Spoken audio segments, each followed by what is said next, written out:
Hey, have you booked your spot to the Body Knows retreat yet? I am so excited. We're only a month and a half away to this most amazing retreat that is being held at the Cove, Tasmania on the 14th to 16th of August.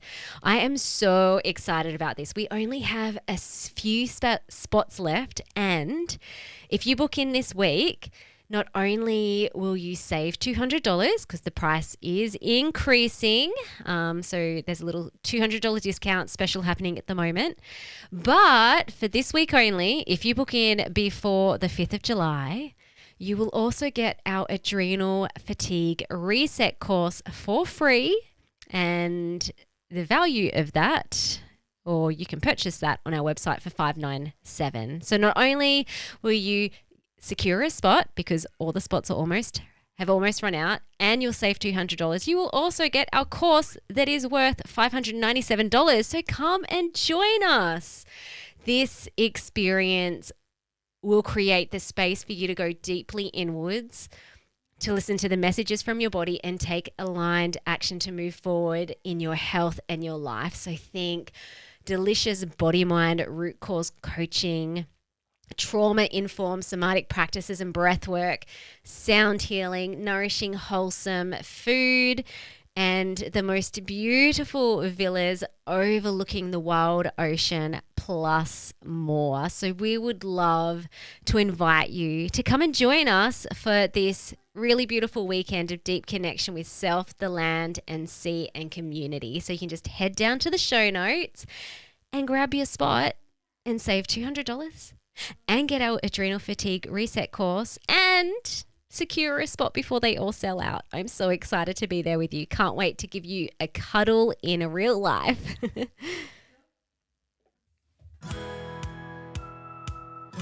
Hello and welcome to the Ending Body Burnout Show. We are your hosts, Chris and Philly, co-founders of a multi-award-winning functional medicine practice, serving busy people with energy, mood, and gut issues. While busyness, addictive doing, people-pleasing, and perfectionism might be the norm, it's not normal, and it's a major contributor to health issues. Our goal with this show is to give you a holistic root cause approach to healing your body so that you don't have to continue doctor or diet hopping or popping a gazillion supplements hoping something might stick. So get ready to heal your body, get your spark back, deeply connect with yourself, and step into the life of your dreams. Let's dive in.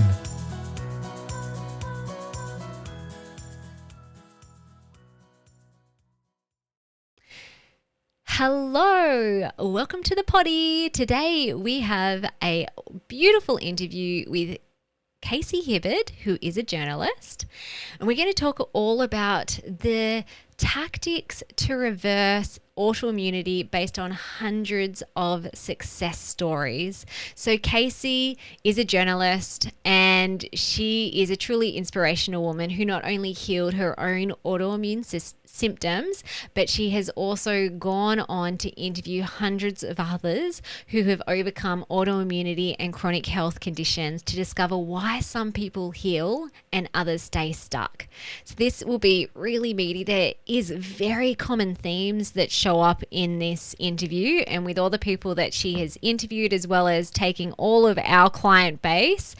And yeah, if I would definitely encourage you to listen to this, see if there's any missing pieces in your own healing journey, or maybe you are working on some of these core themes, but it can just be a reinforcement of going deeper into working on these areas of your whole self that will help you to get unstuck and have the health that you want. So Casey Hibbard ended her own autoimmune symptoms and lab markers, then set out to understand how and why some people recover while others stay stuck. She's the founder of the digital magazine Rebuilding My Health and author of Overcoming Autoimmunity, Real Recoveries, and What You Can Learn from Them. Through her platform, she has interviewed hundreds of people who have healed from chronic illness using root cause approaches, and today she shares the common threads behind sustainable recovery story and why healing is far more possible than most people are told. And what I think is most powerful about this episode is we are providing space to talk about success stories, which is a big part of rewiring the brain to look for evidence of healing. And sometimes that does start outside of you, especially if you're someone who has been struggling with health issues for a long time. You've tried a bunch of stuff, you're still not where you want to be. When you can hear success stories, it helps to provide hope, and to know that, hey, if it's possible for that person, then it can be possible for me. And also sharing your own success story helps to metabolize unprocessed trauma that has been wrapped up in potentially years, maybe even decades of chronic health issues. So really hope you enjoy today's episode. And if you are someone who has had a beautiful healing journey and a success story, even if you're not 100% where you would like to be yet, please feel free to reach out to Casey to share your own story on her digital magazine and the work that she's doing. Welcome everybody to this episode of the Ending Body Burnout Show. Philly and I have a guest on today's show. Welcoming into the studio, Casey. Hey, Chris and Philly. So excited to be here to chat with you today. Yay, we are too, because you have your own fascinating health journey. And also you are the author, I'm going to get the title right, Overcoming Autoimmunity, Real Recoveries and What You Can Learn from Them. And what I love about what you've done with the book is you haven't just shared your own story, but you have interviewed hundreds of people with autoimmune conditions, chronic weird health issues, and discovered key themes around why people heal, or some people heal and others stay stuck. So I'm super excited to dig into those themes with you today. Yeah, likewise. Yeah, thanks for having me. Awesome. All right, let's start off with your own healing journey. I think our listeners really love to get into the nitty-gritty of, like, not only who is this person, but why should we be listening, and hearing your own journey. So when you started showing up with chronic health symptoms, can you explain what was happening in your life, what that looked like for you health-wise, and paint that picture? Yeah, absolutely. So it was pretty soon, maybe within a year or two after having a baby, and things just started unraveling one at a time. Super, super tired. That seemed like more than new mom tired. And I was starting to get arthritis in my hands and my toes. I was having a ton of gut issues. I mean, I'd had them throughout my life, but they were just much worse than they had been.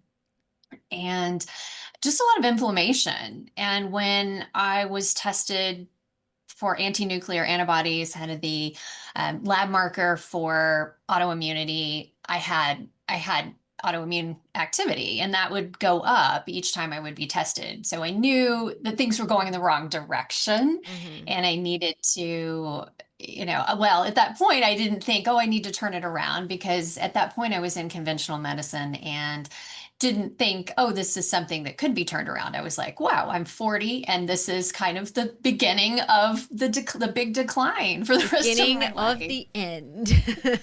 Yeah, like this is when it starts. When I have a 2-year-old, and this is when it starts. And so, and I think the wake up call, or the scariest point, was I ended up in the eye doctor's office for blurry vision in one eye.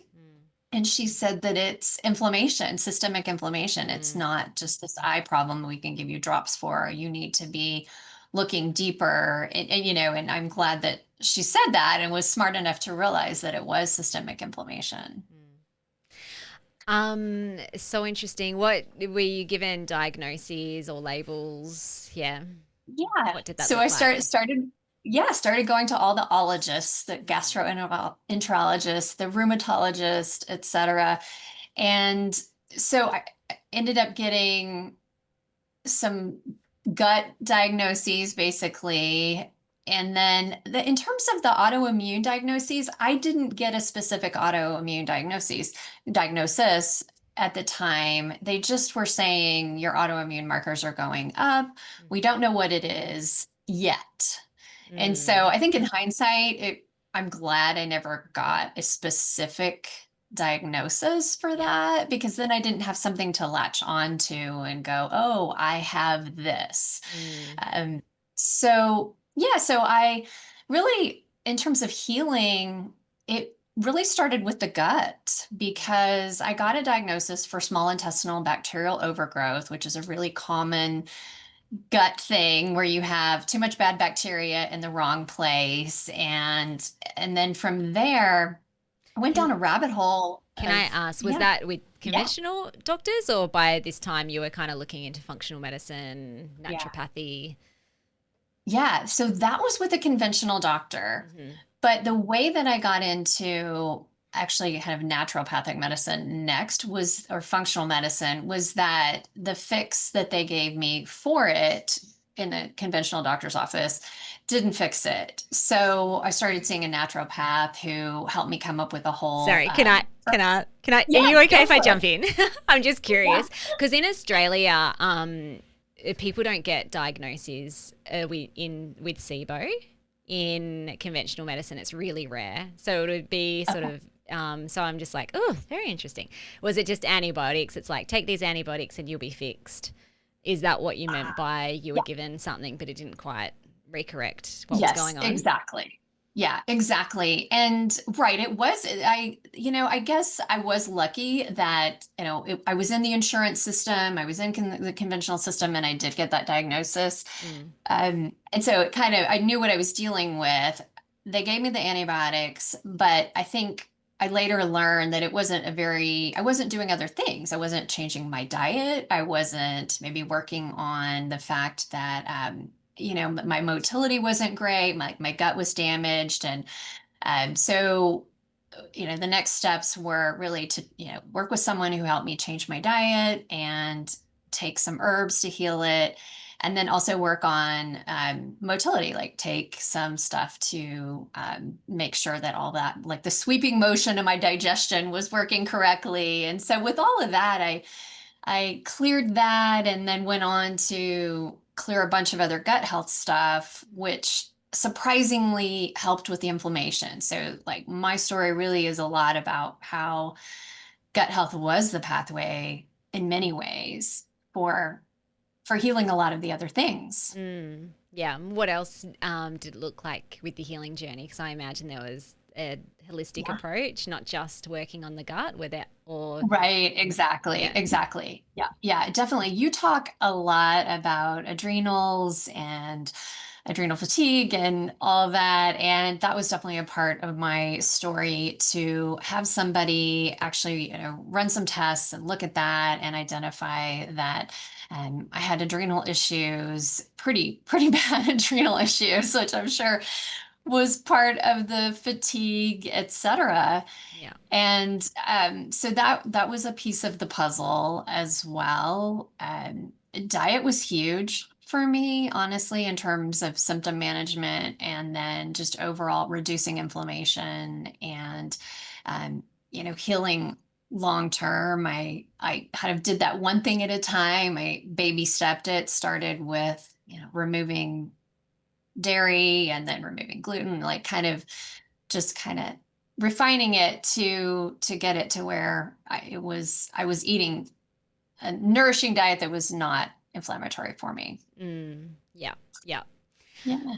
And Uh, yeah, I, yeah. So I'm always curious because I mean, in our practice, we'll look at our, we have a model where we always start with symptoms, or people experience symptoms in their body. And then, you could treat the symptoms, but it can feel like throwing spaghetti at a wall and seeing what sticks. So there's always going to be some sort of body system imbalance underneath the symptom, which you've talked about. There was adrenal fatigue and gut issues and SIBO and inflammation. Um, and then like Chris and I always get very curious around why. Like, okay, it's all it's great to know where those physical imbalances lie so we can start therapeutically treating those issues. But in your own healing journey, did you get underneath the why? Like, why was there adrenal fatigue? And then why did that? Well, why were there gut issues? What was happening underneath the surface in terms of how you were being? Because it's interesting too. I'm like, oh, you had a baby at 38 years old. Yeah. Which is probably Yeah, like a exactly. little bit later in life. But I'm curious what else was happening in your life around then. Like, were you working at the same time, and what were your patterns, and what actually led to your body screaming at you with inflammatory markers? Yeah, I think so. Probably I was definitely working at the time and had a toddler. And I think when I really look back at it, and you talk about a lot of talk a lot about this as well, just that I had been pushing myself for a long, long time and not really I didn't really have much self in terms of self-care. And that's something that I've definitely had to figure out and change, really to slow down and recognize that I am kind of getting ramped up. I'm in fight or flight over an email or something, like and how often I do that, how often the small things are sending me into this state of fight or flight. So yes, there was definitely like the perfectionism and people pleasing as well, which I think has gotten older. Sorry, gotten better as I've gotten older, but also it's something I notice now. I can stop and go, now I need to take a break and Mm. um, embrace some self-care. Yeah. Yeah. And what does that look like for you?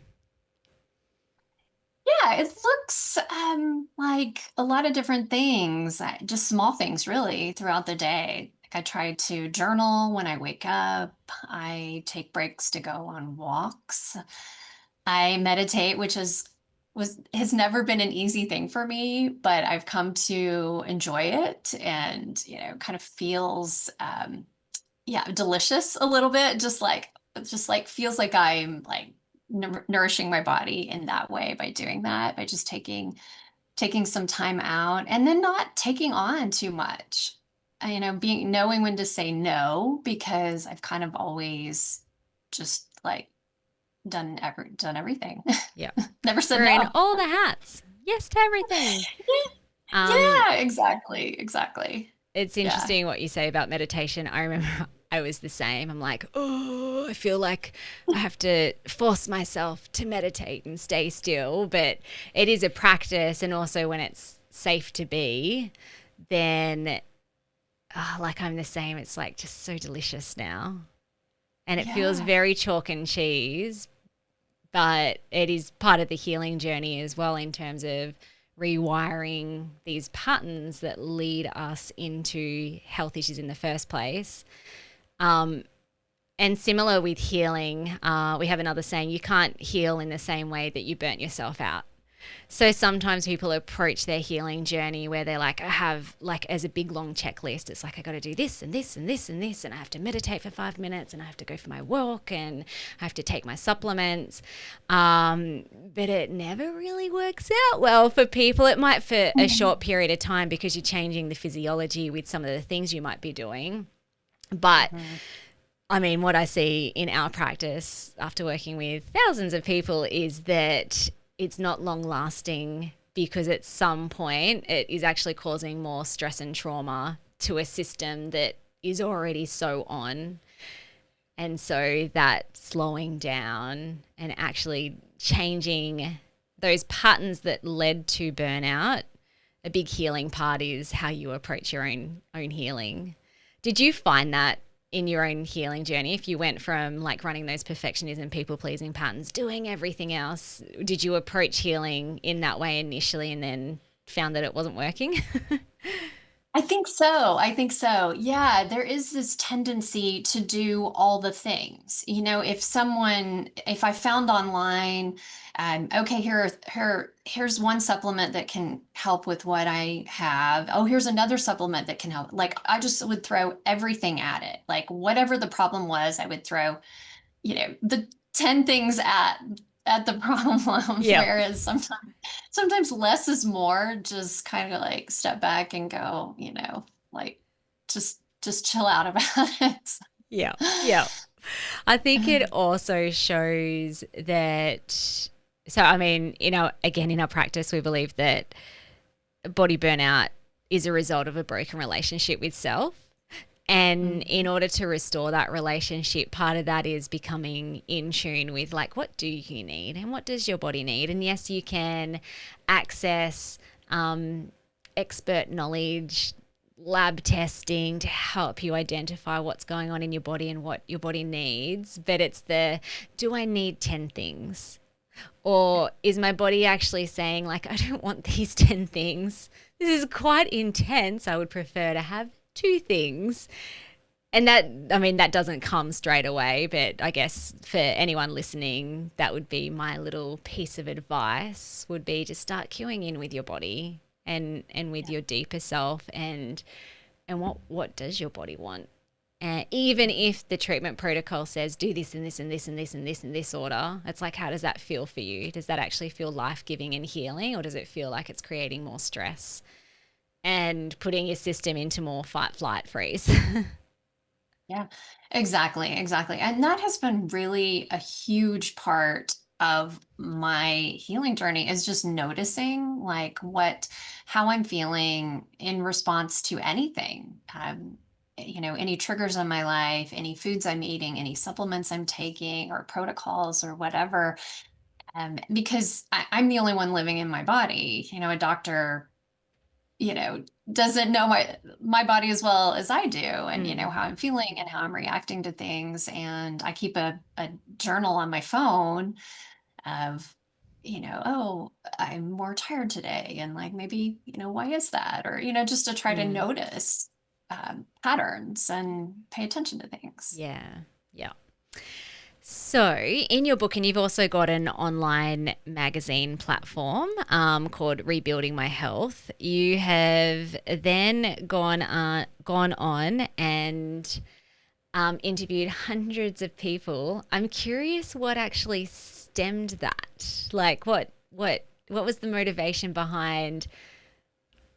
I'm healing myself, and I feel so much better. And now I want to invest all my time and energy into learning everyone else's story. Exactly. So I have a journalism background and have been a writer and interviewer for my entire career. And so when I was online and coming across all of these anecdotes in little pockets of the internet of people who were healing things that were not supposed to be fixable, like that were typically chronic or really challenging health conditions, I just immediately thought, I want to get these stories out there. And so I started with a friend. I was like, can I interview you and publish your story? And then from there, I just started seeking out more and more and building a list of, oh, here's a list of all the different conditions and symptoms and types of stories I want to capture. And it has been incredibly rewarding to speak to all these people. I'm inspired by everyone I speak to and have the chance to capture their stories. And it's also, interestingly, I think, a little bit cathartic for the folks I'm interviewing, because they're kind of like, they're telling their success story, and it's yeah, it just feels good to do that. So that's the inspiration behind it, and Yeah. just can't stop at this point, because it's inspiring to me. And I feel like putting the education out there, not that someone's going to take one of these stories as a blueprint for how to get better, but to go, oh, it's possible, and maybe get some ideas and some hope from it.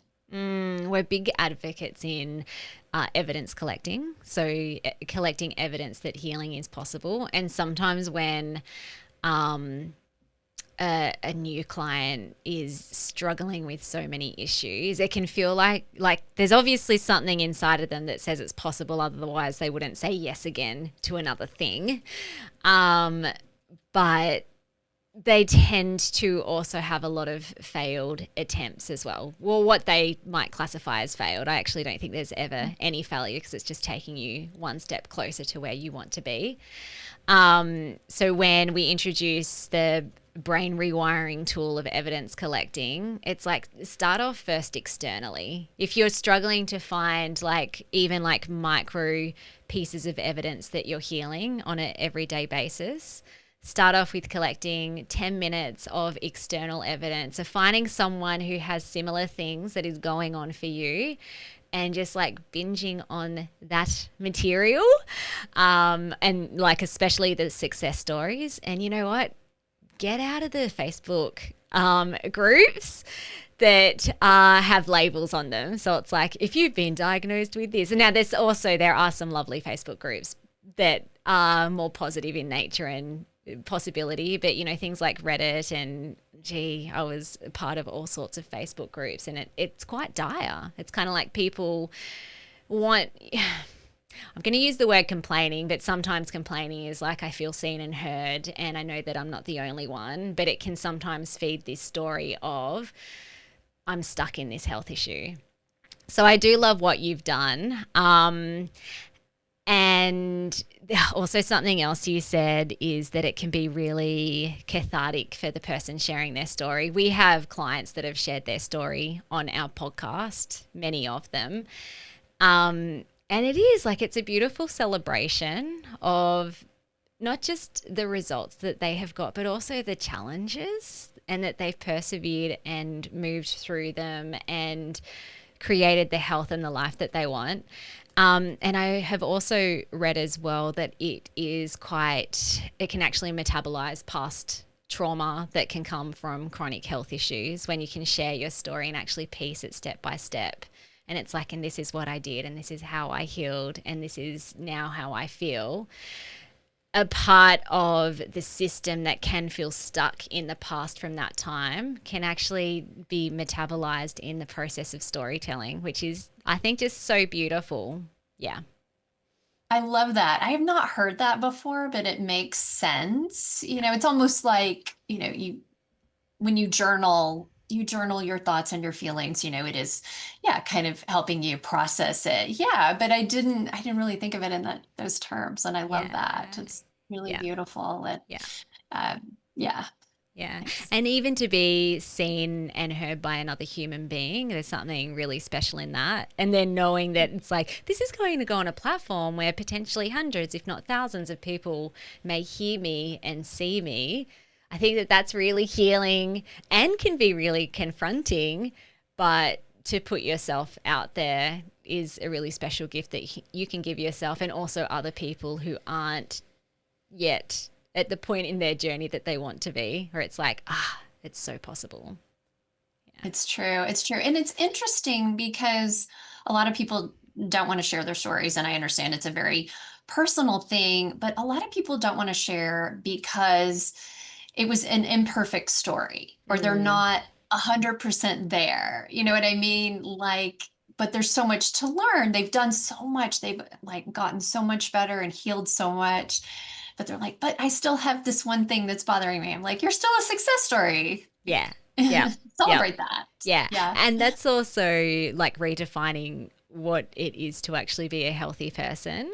I don't think a healthy person is sensation free all of the Yeah. time because our body's constantly talking to us. It might even be hey, you haven't drunk for a few hours. Can we have some water? Got a little bit of a headache. Exactly. Yeah. That's true. Okay, so what are the collection of conditions that you've in when you've been interviewing these people, what are the main, I don't know, top 5 or 10 things, just so that anyone listening here is oh, okay, I identify with that. Yeah. Definitely a lot of autoimmune conditions. I've done a lot of stories on rheumatoid arthritis, multiple sclerosis, lupus, Hashimoto's, kind of the thyroid, autoimmunity. I've done women's health challenges, some migraine stories. I've got Alzheimer's and Parkinson's as well, Mm, turnaround stories. awesome. Then like toxins and infections like mold illness and Lyme disease, those types of things. So my goal really is for whatever someone is dealing with, they can ideally find stories on my site. And I know Mm. I don't have everything yet, but I'm, kind of keeps me going to in the pursuit of trying to, yeah, cover as much as possible. Yeah, and I love that on your website because you can, if someone is like, "Oh, I have mold illness and I'm really stuck with it," or maybe it's like the first time that they have realized that's what's going on, you can actually do a keyword search and it will come up with all the people who have healed from that. Yeah, Right. Exactly. yeah, Exactly. Yeah. And a lot of it is very root cause based. Like, for example, a lot of the folks who have autoimmune thyroid issues also have mold illness. So there yeah, seems to be, connection between that. And so, like, I think, my hope is that someone, especially with like a mystery illness like chronic fatigue or something like that, they can read a story and go, oh, maybe I'll look into mold, or maybe that's an avenue I haven't explored yet, or Lyme mm, disease or something like that. So mm. What are some top of mind inspiring stories that is just like, whoa, that almost feels like a miracle? And especially to conventional medicine, it's like, you shouldn't be well. You had this thing and you were, I don't know, bedbound or whatever it looked like for that person. right, right, absolutely. Yeah, I mean, I think the most inspiring stories to me are the ones where they are so debilitated. They've lost their quality of life. There's a woman named Julie whose story is in the book, and she had five autoimmune disorders, and she had teenage kids at home. She was a single mom with teenage kids, and her daughter came to her and said, "Mom, I'm worried you're going to die." Like she was no longer working. She was, just not able to really, do life. She didn't feel well enough. And she started, very slowly kind of looking at her root causes. And there was like gut health for sure for her. I think there were thyroid was an issue for her she really needed to address. And it was multi-layered, so diet, and I think addressing some toxins as well, just making sure that she was like eating clean food and using clean products, and maybe detoxing from some toxins. And over time, she basically got rid of her symptoms Mm, from five autoimmune disorders. And now she's a health coach. Like she mm. fixed everything and started a whole new, went back to school and started a whole new career, like a lot of folks do with serious illness. But yeah, it's just really inspiring to see this single mom turn her life around and be well Yeah. now. Yeah, so cool. I'm thinking you could go That's through our podcast and look at like who has had success stories.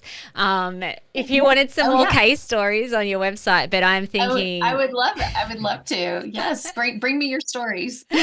one that comes to mind is, and it really did feel like a miracle turnaround because it was really fast as well. So Linda, who shared her story in our podcast, she similar thing, like diagnosed with many autoimmune conditions, even scleritis, so inflammation in the eye, as you mentioned. When you mentioned that, I'm like, oh, Linda had that too. But when she came into the clinic, she was so crippled in pain. Rheumatoid arthritis was one of them, that she could hardly even move her hands. Like she went to pick up a pen to write something and really struggled to do that. And in 3.5 months, every symptom disappeared, except for there was just a bit of restriction with her movement with her hips. But like, it was crazy. And even things like health anxiety, food sensitivities, fatigue, like there was heaps of stuff going on. And then one of her dreams was to start pottery because, like, physically she couldn't do it. And so she's like, when I'm well, and she never said if, she's like, when I'm well, I'm going to start pottery and I'm going to walk around the beach. And, you know, she had all these physical dreams and aspirations. Chris is actually pulling her up on Instagram. And now she's got the most beautiful pottery business. She's got so many followers on YouTube, and really she only started that probably a year or two ago. And just, super special. I love it. I love it. Okay, well, I'm going to have to interview her. She would love to share her story.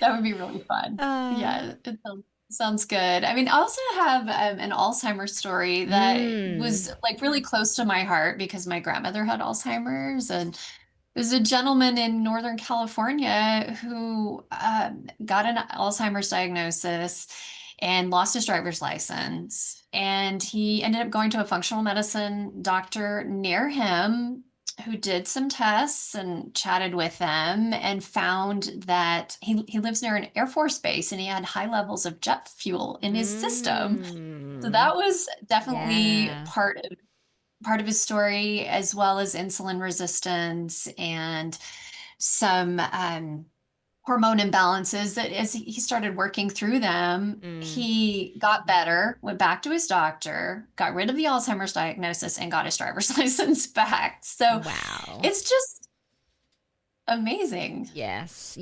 I'm actually thinking of an elderly man we worked with quite a while ago, but he was diagnosed with early Parkinson's, I think it was, like shakiness, in his 80s. And so anyway, all the Parkinson's symptoms disappeared. And the doctors still though were like, you still have it. And it's like, I don't actually think you do. And he was like, I feel the best I have since I was like in my 30s.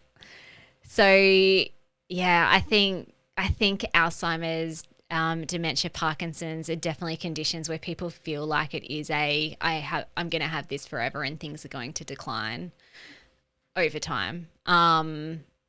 Which is, you know, as we just shared, it's not the case for everyone. Right. Mm-hmm.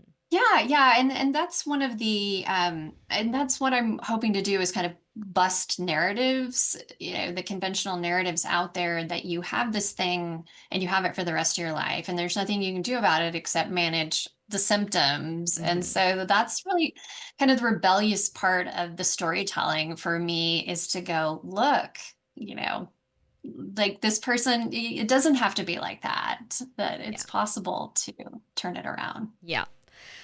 One of my beliefs is if we can find one person that has healed this thing, it's possible for anyone. Yeah. And I'm like, yeah, I love that. Let's do that. And I love that you encourage people to seek out success stories. I think that is such an important mindset step. Yeah.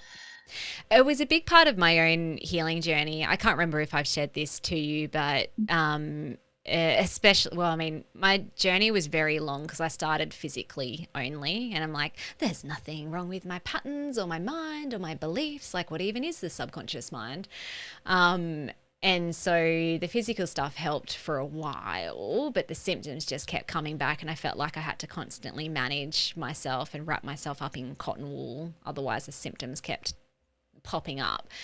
And so when I dove deeper into the metaphysical side of healing, one thing that I did was like I was just binge listening to podcasts of either like people who were preaching the word of metaphysical healing, and then like, you know, it's possible that if you change your beliefs, your health issues, like even the physical ones, can disappear. And then also finding heaps of success stories for people who had similar things, or even if it wasn't similar to me, even if it was like, whoa, like you can heal that condition. I didn't even know that. Well, of course I can heal my dairy allergy then. Like I can, let me have a go at this. Yeah. Right. Yes. So I walk around in the world believing that most things can be turned around. Mm. And I'll say that to somebody, oh, I just wrote a success story about someone who turned around also. And they look at me like I'm a crazy person, like I'm a Yeah. conspiracy theorist or Yeah. something. Yeah. It's like, you're lying. It's like, no, no, Oh, no. really? Yeah. Uh, what are the most common things that you have seen that have helped people recover? Like, if you could name the top 5 things that it's like, these are really common in all the people that I have interviewed. Because I think this will also help listeners to kind of orient to, are there any missing pieces that they haven't addressed? Or that, Right. maybe they Yeah. need to go deeper in. Now, obviously, everyone is unique and individual, and there might be some outliers. But personally, in our practice, I see that there's some common themes. Absolutely. Yeah, for sure. I hear the same things over and over. I will say, number one, mindset, because we were just talking about that.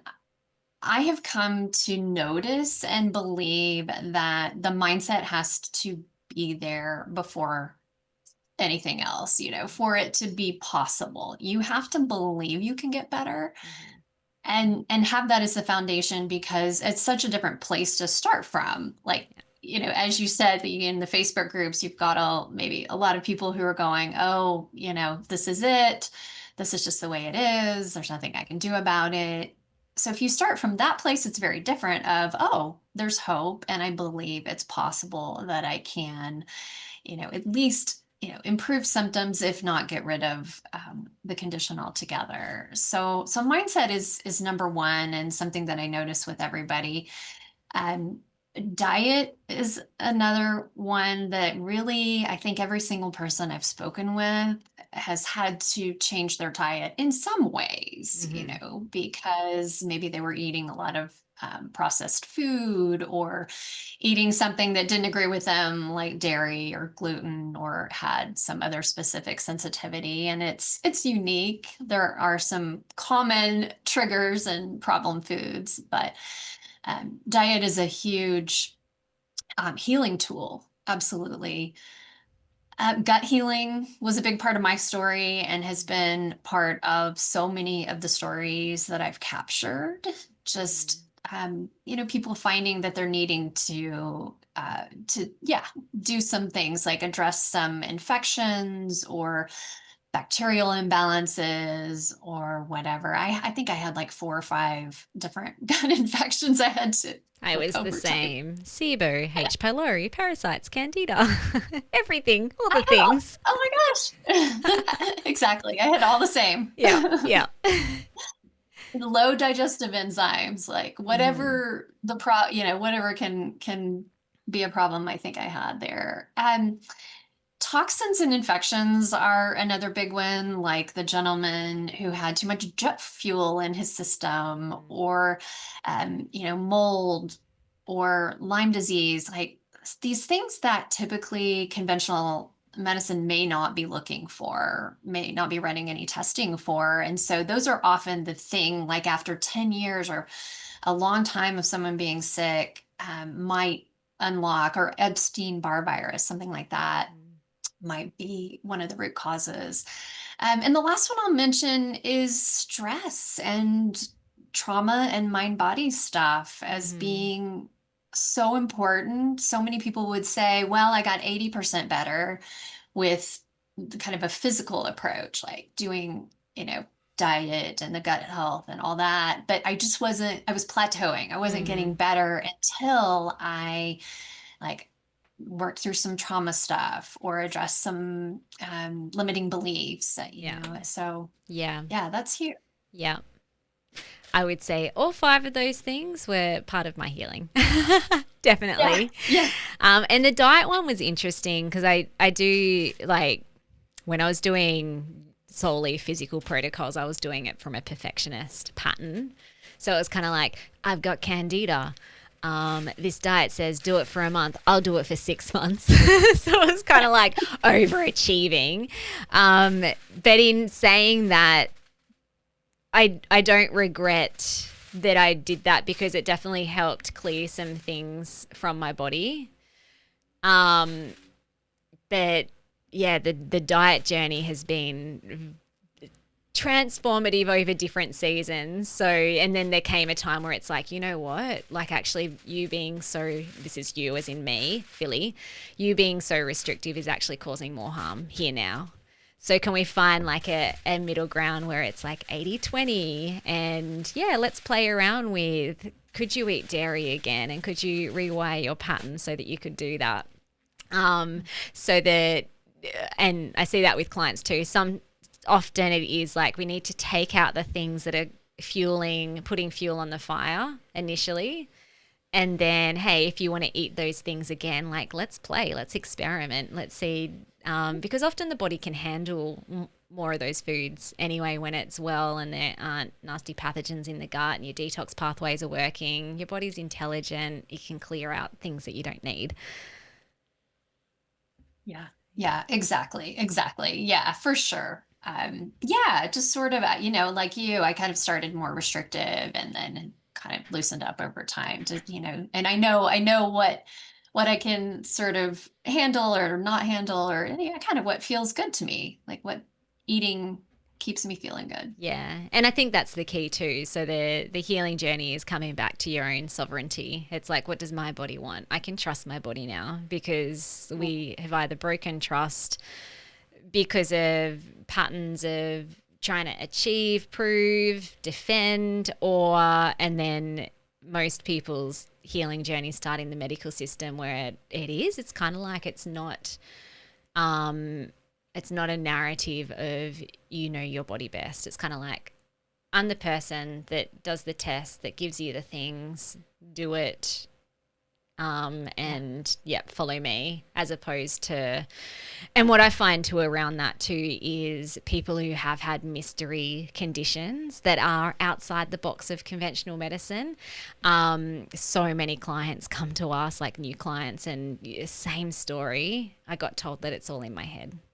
And so then therefore people start to question themselves and their own body and their own sensations and the signals that are coming from the body. And so then therefore, like every decision that they make around healing or trying to connect back into intuition or like body wisdom, that has to be relearnt again.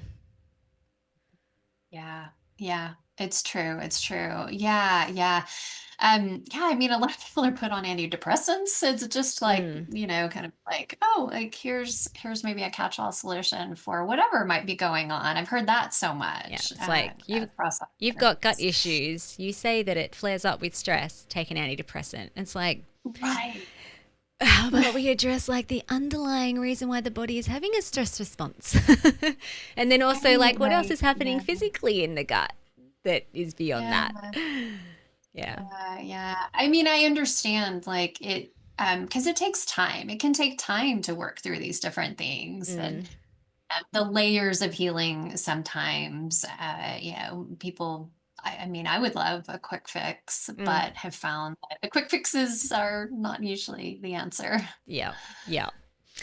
Thank you so much. This has been a great confirmation around like what we see in our practice and with our clients as well.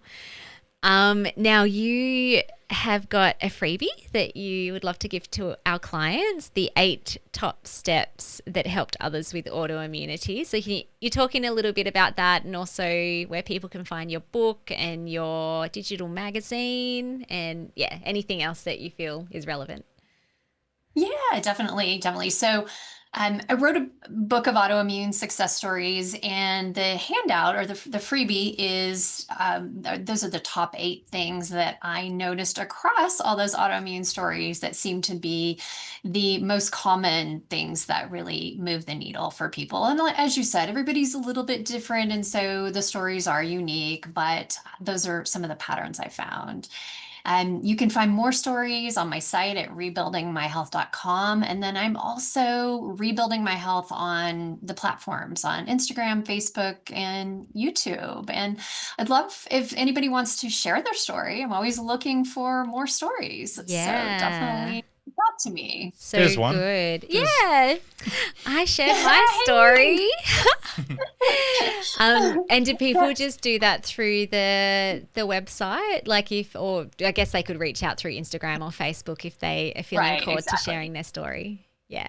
Yeah, I've got to contact us on the website, or they can definitely reach out on social media as well. Yeah, I'd love to hear from folks. Do it, people. It's a beautiful gift for self and also to others. And yeah, as we said earlier on, it is part of rewiring the whole self to know that it's possible. So when you can give that gift to other people, it's just a beautiful ripple effect that essentially can change the health industry. Yeah. Absolutely. Yeah. I think it's like a snowball effect to, someone shares their story and it touches someone else. And I hear from people regularly like, oh, I finally unlocked a piece of the puzzle because I saw this story and it happened to mention something that a path I went down, and that was the path I needed to go down. So, just to kind of keep passing along the spark of hope. Yeah. Love that. Very cool. Thank you so much. Yeah, thanks, Casey. Thank you. It was an honor and a pleasure to chat with you today. Likewise. So good. Alrighty. Well, thank you so much for coming on the show, and hopefully we get to touch base again. Great. I love it. Thank All you. right. Bye. See ya. Bye.